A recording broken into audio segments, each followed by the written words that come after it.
notre engagement et notre union avec le Christ.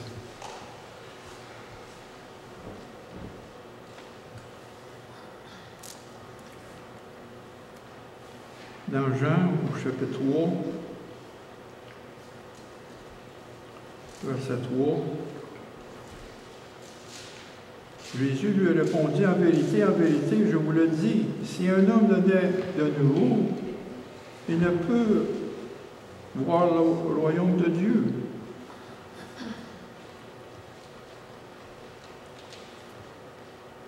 Et Nicodème lui dit, comment un homme peut-il naître quand il est vieux? Peut-il entrer dans le sein de sa mère et naître? Jésus répondit, en vérité, je te le dis, si un homme ne naît d'eau et d'esprit, il ne peut entrer dans le royaume de Dieu. Ce qui est de la chair est chair, ce qui est né de l'esprit est esprit. Ne t'étonne pas que je t'ai dit, il faut naître de nouveau.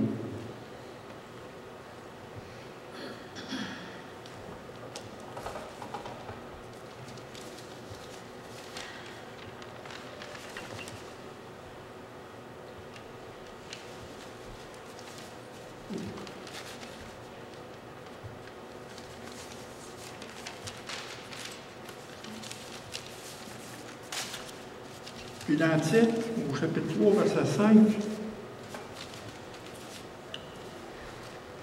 il nous a sauvés, non à cause des œuvres de justice que nous aurons faites, mais selon sa miséricorde, par le baptême de la régénération et le renouvellement du Saint-Esprit. Quand on parle de régénération,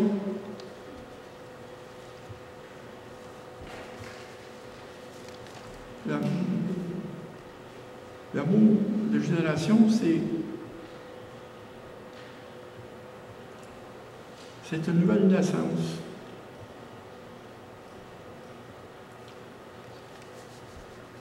Parce que sans cette nouvelle naissance, on ne peut voir le royaume de Dieu. C'est-à-dire recevoir la vie éternelle, ni le salut en Christ. Il faut être né de nouveau, la régénération. Quand on parle de régénérer, on parle de nouvelle naissance dans le mot grec. On parle de naître de nouveau.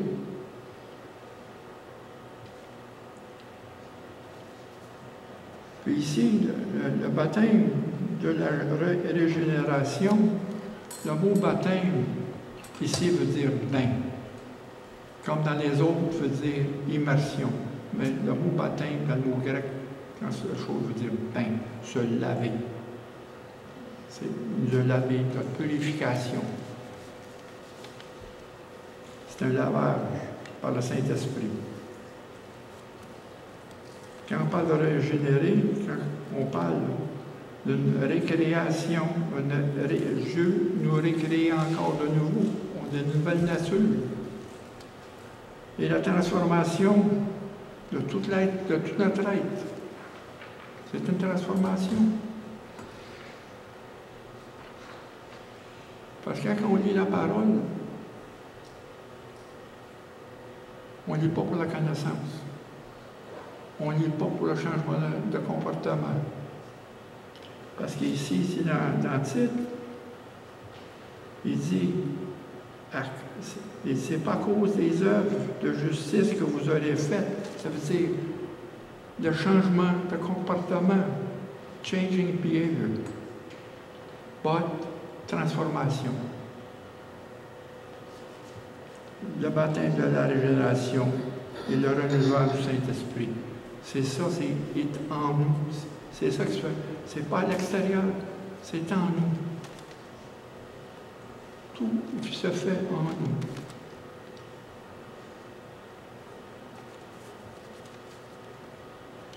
Parce qu'il y a un changement de caractère. Écoute, on a le même caractère. Mais c'est l'intérieur qui change, ça part de là. Le salut part de l'intérieur à l'extérieur. Salvation, work in and out. That's the salvation. La transformation.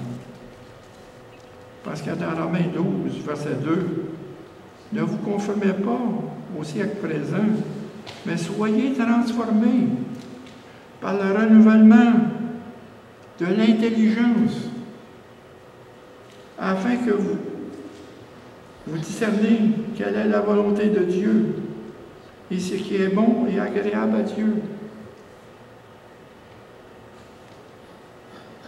Notre manière de penser, complètement la même qu'on pense. On change, ça change. On est mis à part du monde, comme je dis. On est sanctifié. On est dans le monde, mais on est à part du monde. On est le peuple de Dieu. Un peuple qui a sanctifié. Une race élue. Avec un sacerdoce royal.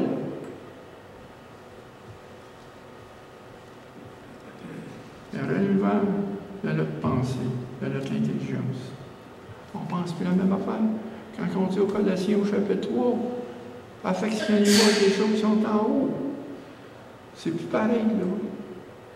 On voit le monde à partir de la grâce de Dieu.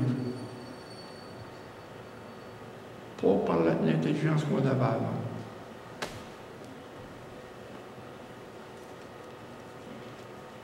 Nous sommes de nouvelles créatures en Christ. 2 Corinthiens chapitre 5, verset 17. La régénération s'accomplit dans la vie de ceux qui se répandent. Première chose, il faut se répandre. La repentance de tous nos péchés et de se retourner vers Dieu et se confier en Christ comme notre Seigneur et notre Sauveur. Le Seigneur, c'est ce qui va mener notre vie. On marche dans ses traces.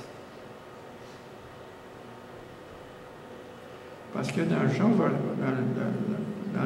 l'Évangile de Jean, au chapitre 1, verset 12, il dit à tous ceux qui l'ont reçu, à ceux qui croient en son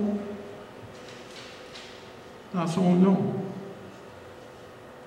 elle a donné le pouvoir de devenir enfants de Dieu, lesquels sont nés de Dieu,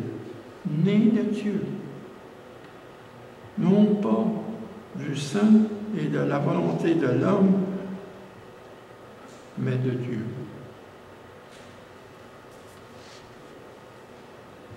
On appartient à Dieu.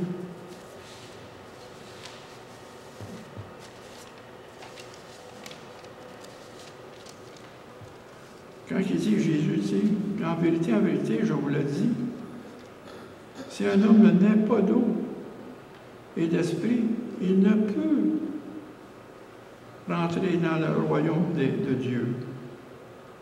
Ce qui est chair, ce qui est esprit. Jésus veut dire par là, né d'eau.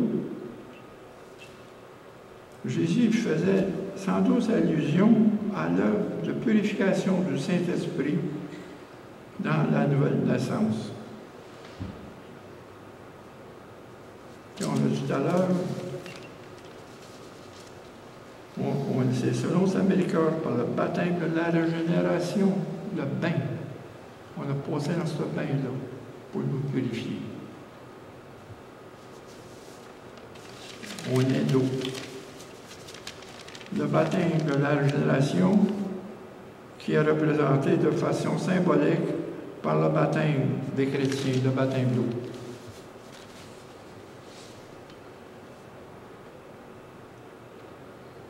Puis dans Jean, au chapitre 2, verset 33,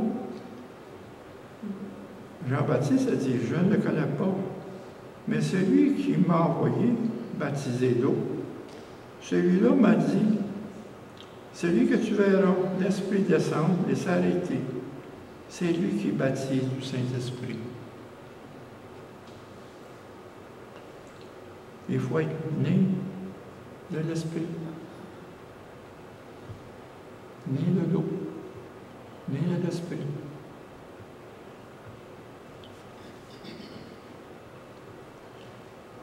Parce que dans Tite, au chapitre 3, verset 5, le renouvellement du Saint-Esprit fait référence au don constant de la vie divine qui donne aux croyants lorsqu'ils s'abandonnent à Dieu. Puis après ça, il dit,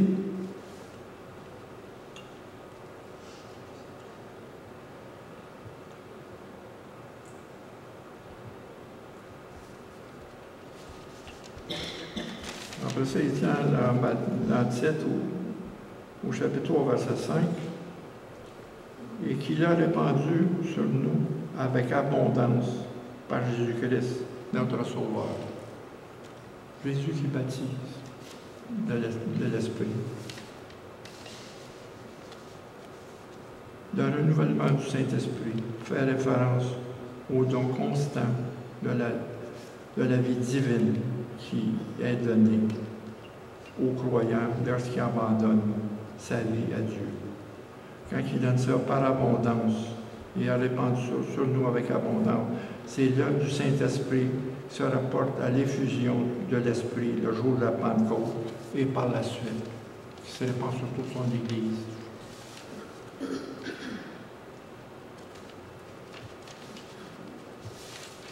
Quand il dit ici, baptisé du Saint-Esprit,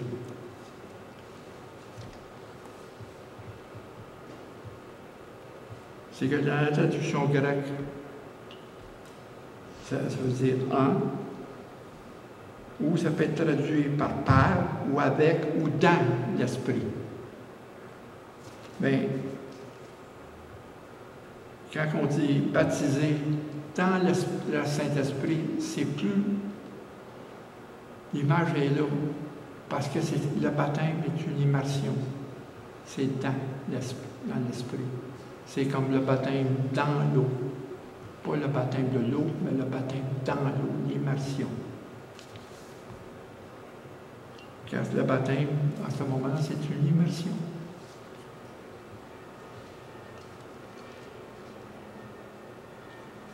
On est venu de la mort. On était avec le baptême de la mort avec Jésus. Et nous sommes revenus avec lui ressuscité.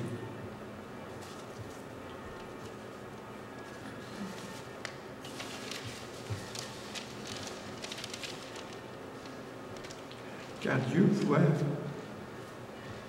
en acceptant une provision abondante et suffisante de sa grâce et de sa puissance découlant de la nouvelle naissance et de l'œuvre du Saint-Esprit. L'effusion du Saint-Esprit en nous. Oui, on a reçu le Saint-Esprit, mais c'est pas juste le recevoir. C'est réclamer la puissance du Saint-Esprit, l'effusion, être rempli du Saint-Esprit. Être rempli.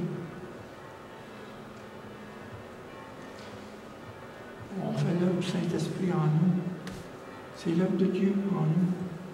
C'est ça qui est notre nouvelle naissance. L'effusion du Saint-Esprit en nous.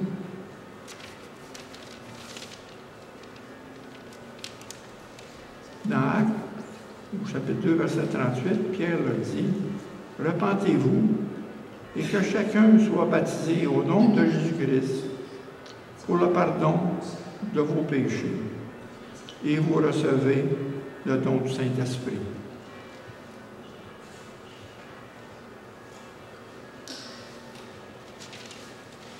C'est qu'il faut se repentir avant et croire à Jésus avant de recevoir le baptême.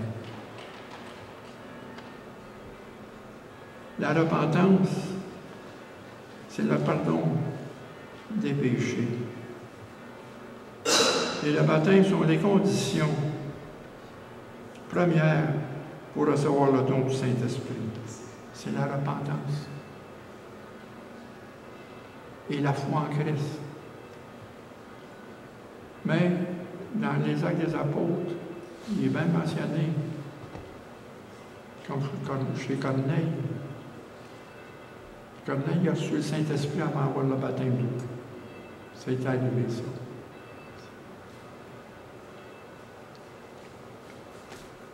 Ça dépend de chacun de nous, là. Vous avez peut-être été baptisé avant, dans l'Esprit, avant de recevoir le baptême d'eau. Et vous avez reçu le baptême d'eau et vous avez reçu le Saint-Esprit après. C'est pas pareil. Parce que moi, je sais, moi, je me rappelle du jour où j'étais baptisé dans l'eau. C'est là que j'ai eu le Saint-Esprit. J'étais en même temps baptisé. J'ai eu le baptême dans le même jour, dans le même moment. On est tous différents. Mais il faut repentir. Il faut que la repentance, c'est la première des choses avant d'arriver là. D'arriver à la repentance de nos péchés. Parce que dans Actes, au chapitre 22, verset 16, Ananias, qui a reçu Paul, après que Paul, ses écailles ont tombé de ses yeux, il dit, maintenant, que t'as-tu? Lève-toi, sois baptisé, et lavé de tes péchés, en évoquant le nom de Jésus. Lève-toi, sois baptisé, et lave, sois lavé de tes péchés.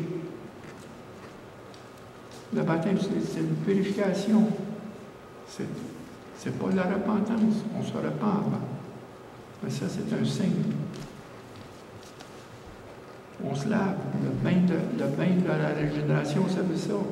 Le bain, c'est... Le baptême de la régénération, c'est le bain dans lequel on se lave.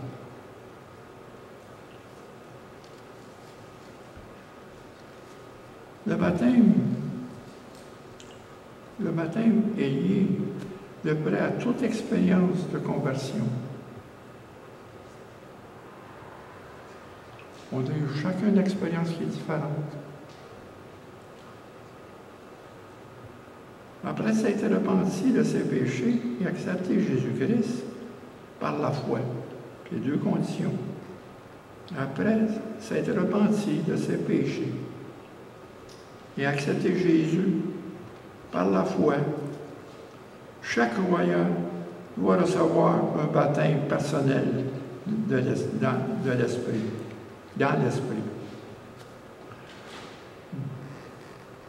Dans le livre des Actes, le don du Saint-Esprit est désiré et recherché.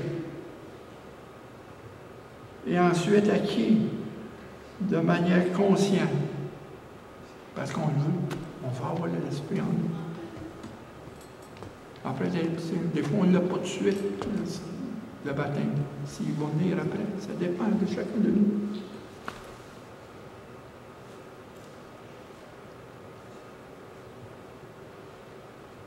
Et ensuite, acquis de manière consciente, il s'ensuit que le baptême dans l'Esprit ne doit pas être considéré comme un don qui est accordé automatiquement à celui qui croit en Christ.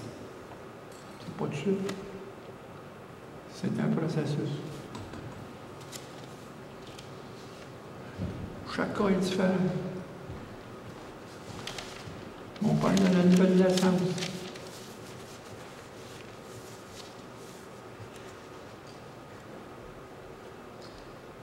Sois baptisé, quand il dit sois baptisé, c'est le baptême de l'eau. C'est un engagement envers Jésus, une démonstration de la foi de manière visible devant toute la communauté chrétienne. C'est démontrer notre foi. C'est un baptême, c'est symbolique. Le baptême d'eau, au nom de Jésus-Christ, signifie qu'on appartient maintenant à Christ. C'est ça que ça veut dire. Le baptême d'eau. Quand on était immergé dans l'eau, on appartient à Christ.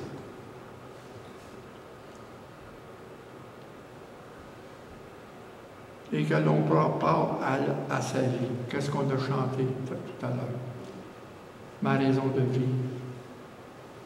Ma raison de vie, c'est adorer. C'est ça. On l'a chanté. C'est ça, là. Ma raison de vivre.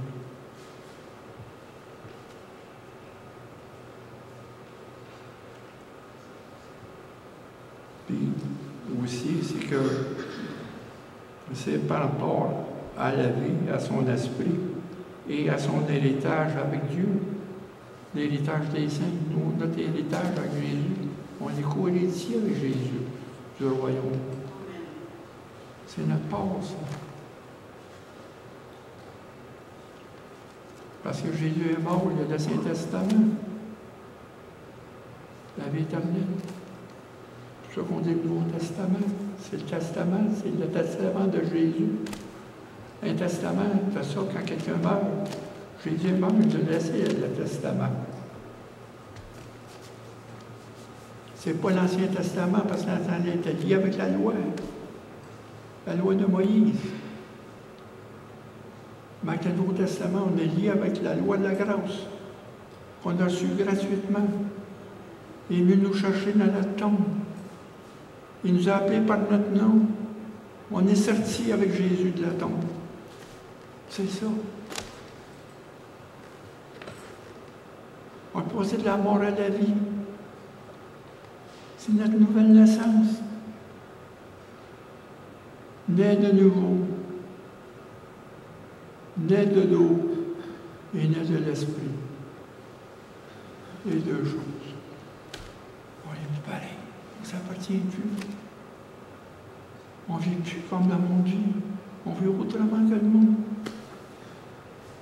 Nos pensées sont renouvelées. Il ne faut pas se conformer à la main que le monde vit aujourd'hui. Il faut voir les choses autrement. Le baptême de l'eau est un signe extérieur et un témoignage de notre acception du Christ. C'est un signe extérieur et un témoignage de notre acception de Christ comme Seigneur et Sauveur, de la prédication, de la purification de nos péchés.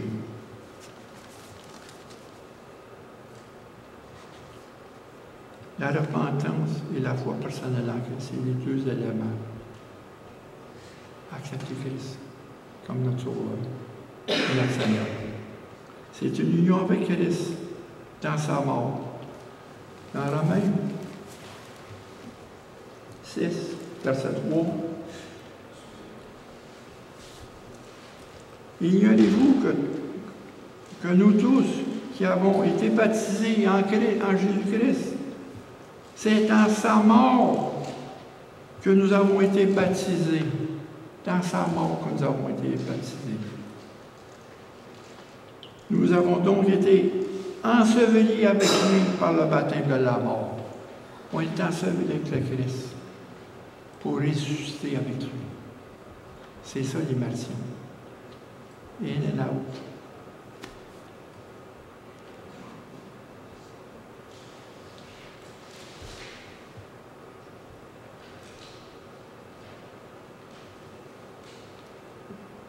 Et comme Christ est ressuscité des morts pour la gloire du Père, de même nous marchions en nouveauté de vie, dans une nouvelle vie.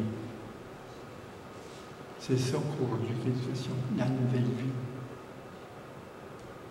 On s'est baptisé dans la mort avec le Christ. Notre vieil homme a été crucifié sur cette croix-là, avec nos péchés. Puis il continue à être crucifié aussi. Le péché de plus en plus devient moins de poids sur nous.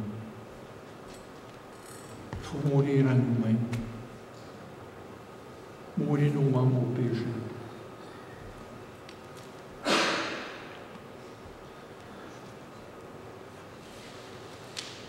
Et en effet, la raison pourquoi on est mort, la raison de ça, comme on parlait de l'union avec Christ, en effet, nous sommes devenus une même plante avec lui. On est dans son corps. C'est ce qu'on fait tout à l'heure, on partage son corps. C'est ce que Jésus veut qu'on fasse. Qu'on mange sa chair et qu'on voit son sang. Parce qu'il s'est rompu pour nous.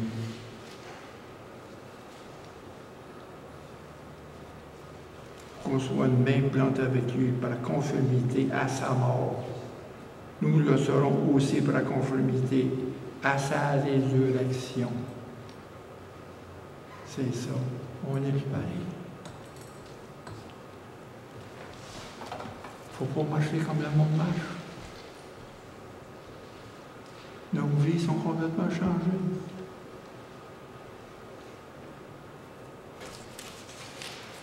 C'est pour ça qu'il y a une union avec Christ.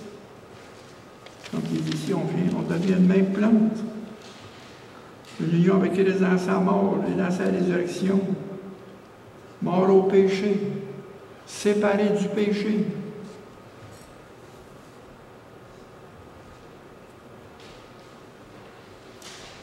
Et le début d'une vie nouvelle en Christ. S'éloigner du monde et tout de ce qui est mal. Il faut s'éloigner du monde et tout ce qui est mal.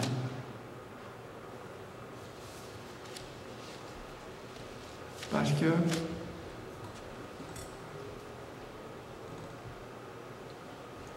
on est une lettre du Christ en nous, qui est écrite sur nous. Sa parole est écrite. Il y a le monde, si on n'a jamais vu la parole, il faut que la voie à travers nous, à travers nos vies. On est une lettre écrite par lui.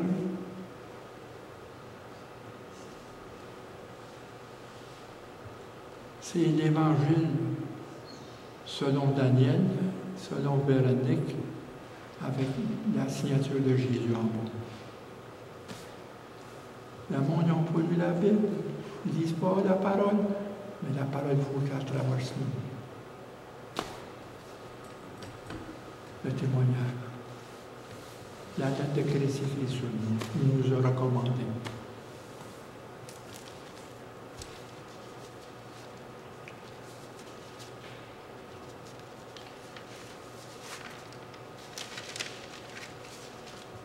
La régénération implique de passer de l'ancienne vie de péché à une nouvelle vie d'obéissance à Jésus-Christ. Une vie d'obéissance. Quand il dit « Rendez nos pensées captives dans l'obéissance de Christ », dans Colossiens chapitre 10. Premièrement, l'obéissance de la nouvelle naissance. Or, c'est admettre que je suis pécheur, que j'ai besoin d'un sauveur. B. Croire Jésus. Parce qu'en anglais, c'est bien dit obéir, admit, believe and confess. C. Confesser, déclarer le nom de Jésus comme le sauveur.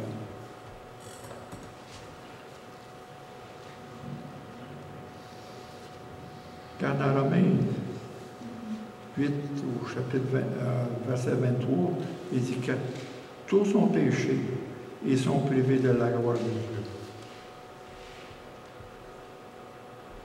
Il faut admettre que je suis pécheur, j'ai besoin d'un sauveur. Premièrement, c'est une conviction du péché. Deuxièmement, il faut faire un choix. Troisièmement, c'est la repentance. Et en dernier, c'est la conversion. Or, il faut avoir la conviction du péché. Parce que nous avons tous péché. Et nous avons tous à cause de la gloire de Dieu. Et on fait un choix, une décision, une repentance. Parce que la repentance, c'est se tourner vers Christ, à travers lui, pour se tourner vers Dieu. C'est ça, complètement tourner, complètement aller vers Dieu, abandonner le péché. C'est ça qui est la repentance. C'est plus que la confession des péchés. Il faut se retourner vers Dieu.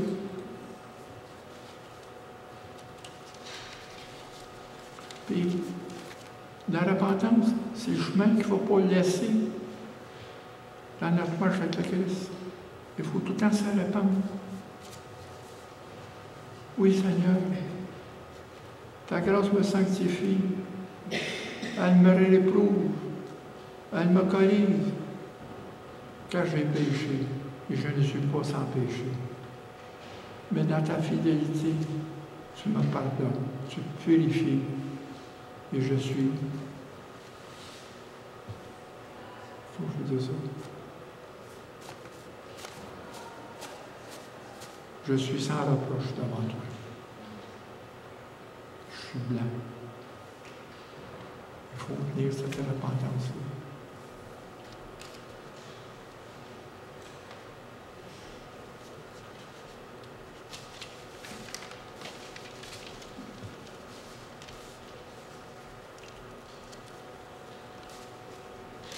Comme dans Jean au chapitre 1, verset 12, quand il dit « Mais à tous ceux qui l'ont reçu, à ceux qui croient en son nom, elle a donné le pouvoir de devenir enfants de Dieu. » Ça veut dire, c'est recevoir, deuxièmement, c'est recevoir Christ en nous. Ouvrir nos cœurs pour le recevoir comme notre Sauveur. Croire en lui. Fils de Dieu, qui est mort pour nos péchés, et confesser les péchés à Jésus-Christ et lui demander pardon. Et après ça, il faut déclarer que Jésus est le Seigneur qui va régner sur nous. Nous devons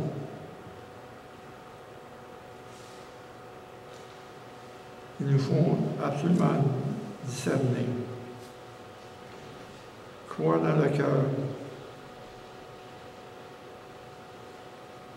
que c'est par lui qu'on vit, on vit au salut. Dans Romains 10, au verset 9 et 10, si tu confesses de ta bouche le Seigneur Jésus, et si tu crois dans ton cœur que Dieu l'a ressuscité des morts, tu seras sauvé. Car c'est en croyant de ton cœur, la foi. La clé, c'est toute la foi. Dans l'Évangile de Jean, le mot croire, dans toutes sortes de formes, revient 98 fois. C'est la clé de l'Évangile de Jean. C'est croire. C'est croire Jésus est le Fils de Dieu. Que Jésus, c'est le Dieu incarné. Dieu est venu pleinement homme et est venu pleinement Dieu. Il est deux. Il faut le confesser comme notre Seigneur. Confesser, ça veut dire croire.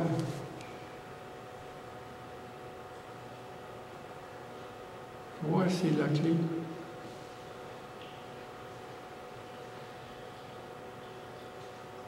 Dans Hébreux 11, la foi, c'est l'espérer dans les choses qui s'en viennent. Et c'est une conviction des choses à venir. La foi devient une réalité parce qu'on voit qu'est-ce que Dieu ou qui va nous emmener à travers cette vie. L'amour pour nous, ça va donner simplement un passage, une transition. Ça ne sera pas une fin, ça ne sera pas une fatalité.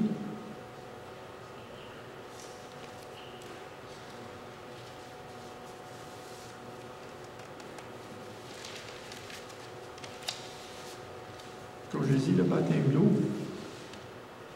a lieu par l'immersion dans l'eau après la nouvelle naissance et la profession de foi.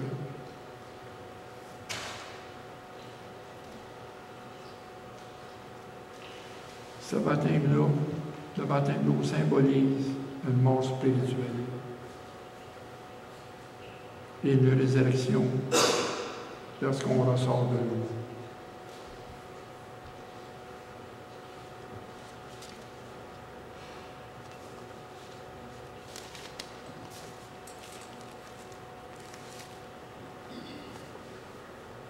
Tout à l'heure, on va prendre part au corps du Christ. C'est la conclusion du message. On va manger de sa chair et on va boire de son sang.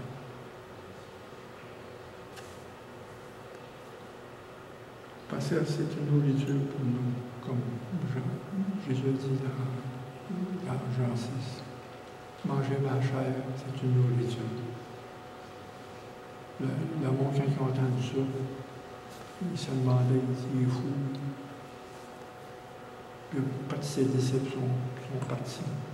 Quand il a dit, bois mon sang. Mais nous, c'est notre signification. Il est mort pour nos péchés. Son corps a été rompu. Son sang a été versé sur nous. Il faut tout faire sans sa mémoire. Ce qu'il a fait pour nous.